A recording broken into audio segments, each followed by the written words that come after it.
on va aller faire un tour en Chine vers la fin de la dynastie des Ming. C'est l'histoire d'un empereur qui, à chaque jour à son réveil, reçoit la visite de son premier ministre pour prendre des nouvelles de son empire, juste avant que son barbier vienne lui pomponner le visage. Et là, dans l'empire, ça va pas bien. La famine guette, les coffres sont vides, on sent un vent d'insurrection. Selon la logique du pouvoir chinois, quand tout va mal, l'empereur, pour sauver son honneur, doit se donner la mort. Alors ce matin-là, le premier ministre lui informe que ses armées au nord sont défaites. À l'ouest, son plus valeureux général, vainqueur contre les troupes barbares, a décidé de se rebeller contre lui. Et dans la cité, les commerçants, les habitants, les pauvres, tout ce monde-là semble fomenter un coup d'État. À son heure habituelle, le barbier entre, un vieux barbier, tout en discrétion et en gestes fluides. Alors, comme à son habitude, le premier ministre sort et les laisse tranquilles. L'empereur prend place dans son fauteuil. Il s'installe, jette la tête par en arrière. Son barbier s'approche pour lui entourer la nuque d'une serviette. Alors que son barbier est tout près, l'empereur l'agrippe par le bras et lui dit « Je vais te donner un ordre. Écoute-moi bien. Un de ces jours, tu vas me trancher la gorge. Mais tu ne m'avertis pas. » Le barbier s'incline pour montrer qu'il a compris la consigne. Il prend sa trousse, sort ses produits et ses outils. Il applique le savon sur les joues de l'empereur. Il prend son grand rasoir qu'il aiguise sur une lanière de cuir. L'empereur agrippe fermement les bras de son fauteuil. Le barbier s'approche et lui rase délicatement les joues. Lui rase le menton. Lui rase le cou. Lui lisse les moustaches et lui applique une serviette chaude, apaisante et parfumée. Puis s'en va. L'empereur soupire d'un long soupir et rejoint ses fidèles. Le lendemain matin, l'empereur, après une nuit de sommeil agité, se fait réveiller par son premier ministre, qui l'informe qu'on note plusieurs désertions dans la garde impériale. Son allié de toujours, le Khan de Mongolie, lui envoie un arc brisé, lui déclarant ainsi la guerre. Toujours à la même heure, le barbier entre et le premier ministre sort. L'empereur s'installe dans son fauteuil et jette la tête par en arrière. Le barbier s'approche, entoure la nuque de l'empereur d'une serviette. Il prend sa trousse, sort ses outils et ses produits. Il applique le savon sur les joues de l'empereur. Il prend son grand rasoir qu'il aiguise sur une longue lanière de cuir. L'empereur plante ses ongles dans les bras de son fauteuil.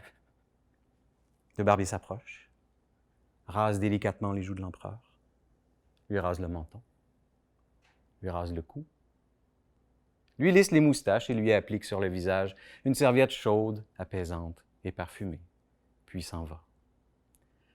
L'empereur, dépité, mais toujours vivant, se lève et va rejoindre ce qui lui reste de ministre fidèle. Le lendemain, n'ayant pas dormi une seconde, l'empereur est rejoint par son premier ministre, qui lui informe que sa maîtresse favorite et ses enfants ont été assassinés. Les armées ennemies entourent la ville, les moissons brûlent. Encore une fois, le barbier entre et le premier ministre sort. L'empereur s'installe sur son fauteuil et jette la tête par en arrière. Le barbier lui entoure la nuque d'une serviette.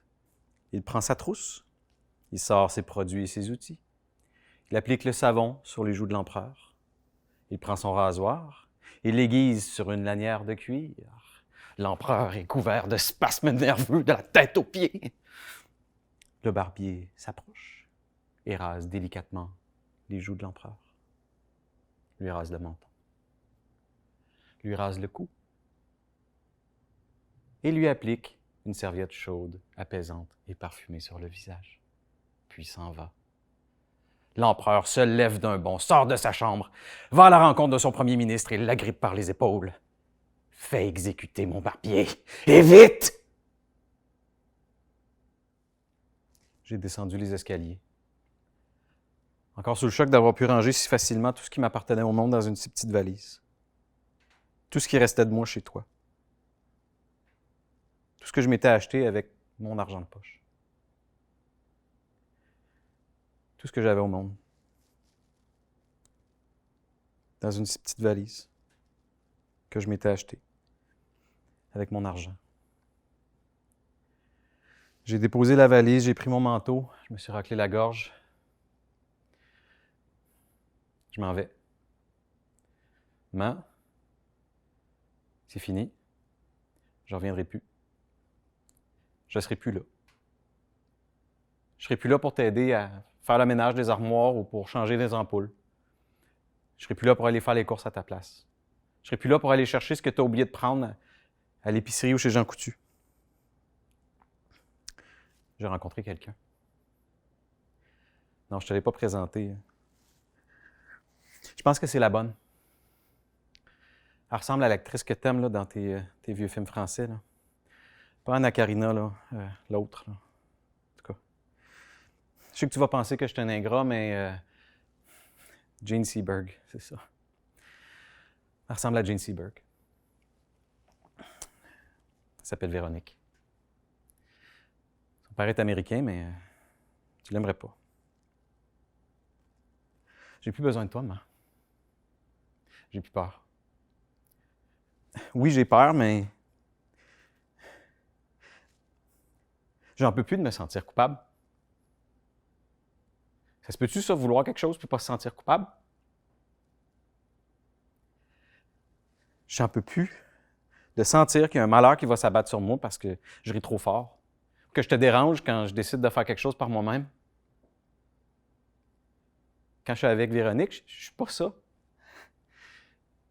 Je suis juste. Elle ne me met pas sur un piédestal. Elle ne me met pas de pression. Elle ne commence pas ses phrases par « Je ne veux pas te faire de reproches, mais… » Elle dit oui. Elle dit les choses telles qu'elles sont. Véronique, elle n'a pas d'attente, ni envers moi, ni envers personne. Elle est juste.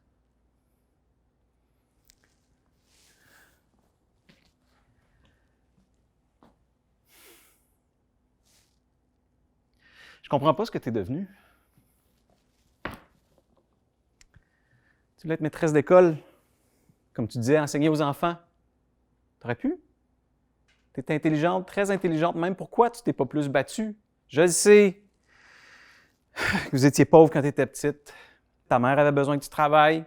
On va pas loin avec une 10e année, puis je ne serai pas religieuse, certain. Ça me semble impensable. Une fille brillante, une première de classe, renonce à son rêve pour aller travailler dans un esti de shop. Tu aurais pu aller au cégep. Le cégep à Sherbrooke a ouvert en 67. Eh oui, tu étais déjà mariée puis enceinte en 67. Tu as eu mes frères. T'es tellement injuste. Mais quand, lui, il a voulu retourner aux études pour réaliser ses ambitions, ben là, t'es retourné à ta shop. Pour que lui réalise ses ambitions. Puis toi, tes ambitions, c'est ça, fuck that. Puis là, t'as su qu'il te trompait, mais t'as fermé les yeux. Puis t'es tombée enceinte.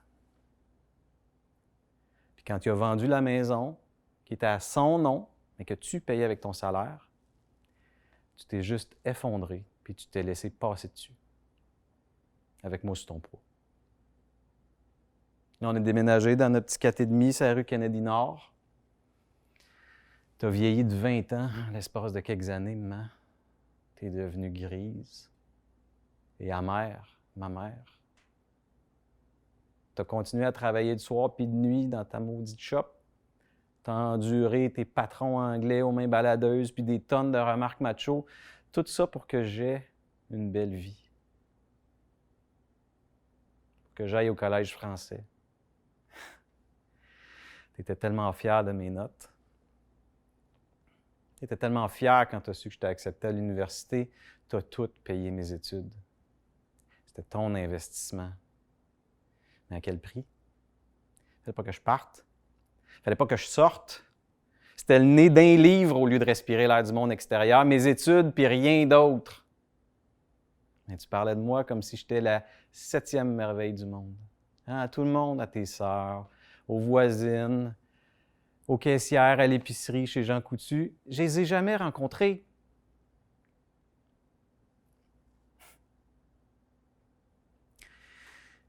C'est difficile pour toi de voir du monde heureux. C'est difficile pour toi de concevoir que ça peut marcher, je comprends. Mais tu penses-tu que je m'en souviens pas des chicanes à toi et à pas? Hein? Comme quoi tu n'aurais jamais dû avoir d'enfant? Comme quoi tu avais raté ta vie à cause de nous?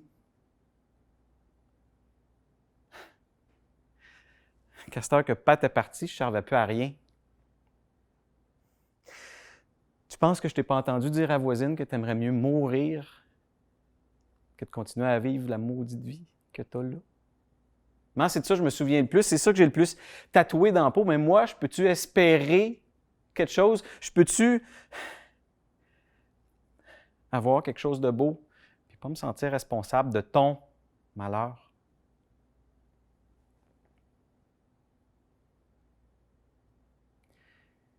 Je pense que ça se peut que Véronique et moi, on s'aime toute notre vie. Même si j'angoisse. Même si j'ai la chienne de frapper un mur, comme toi. Mais sais-tu quoi? Véronique, elle me connaît. Puis malgré tout ça, malgré le fait que j'ai de la misère à dormir le soir, malgré le fait que j'ai besoin d'espace trop souvent, malgré le fait que je parle pas assez, malgré le fait que je me choque des fois sans savoir pourquoi, ben,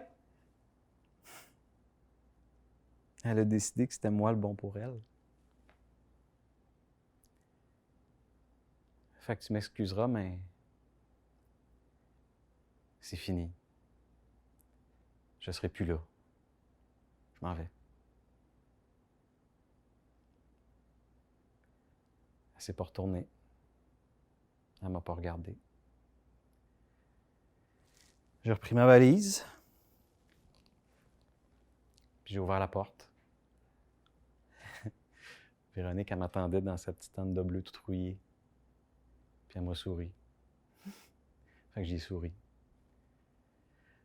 J'ai fait 3 pas sans me retourner. Puis j'ai fermé la porte.